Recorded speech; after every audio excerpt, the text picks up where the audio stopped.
Alors c'est vrai que c'est la deuxième division un peu de ce Vendée Globe, mais eux aussi ils vont pouvoir exister dans cette course. Alors c'est un classement dans le classement, c'est un peu officieux, mais évidemment tous ces bateaux qui n'ont pas de foil ont beaucoup plus de mal à prétendre à des bonnes places sur ce Vendée Globe. Dans les bateaux à dérive, je pense que ça va être vraiment une lutte acharnée dans cette espèce d'autre classement informel entre eux. On pense à Jean Le Cam déjà parce que c'est le roi. Ensuite parce qu'il a prouvé la dernière fois qu'avec un bateau d'ancienne génération il pouvait faire de belles choses, hein. Il a fini 4e. Et puis il a un bateau à dérive neuf, mis à l'eau en 2023. Alors la seule petite interrogation c'est qu'on l'a peu vu en compétition ces dernières années.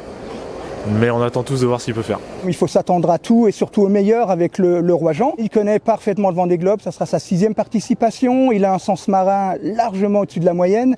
Et même s'il a peu navigué, je pense qu'il connaît parfaitement son bateau qu'il a chéri, bichonné dans son atelier à Port-la-Forêt. Il a un bateau qui n'a pas de foil, mais il est un bateau très moderne et très puissant. Donc Jean Le Cam devrait dominer théoriquement cette catégorie des bateaux sans foil.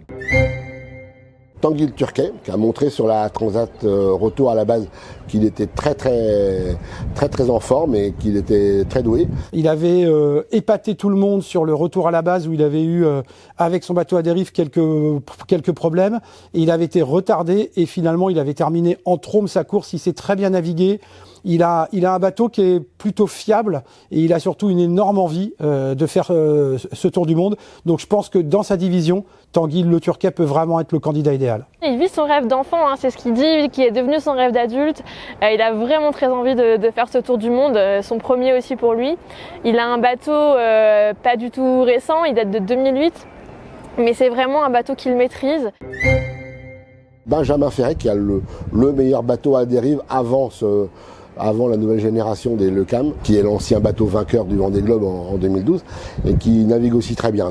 Pourquoi lui Je pense que Benjamin Ferret a fait une bonne préparation et je pense qu'il a très envie de montrer que son bateau à dérive à lui peut aller plus vite que les autres.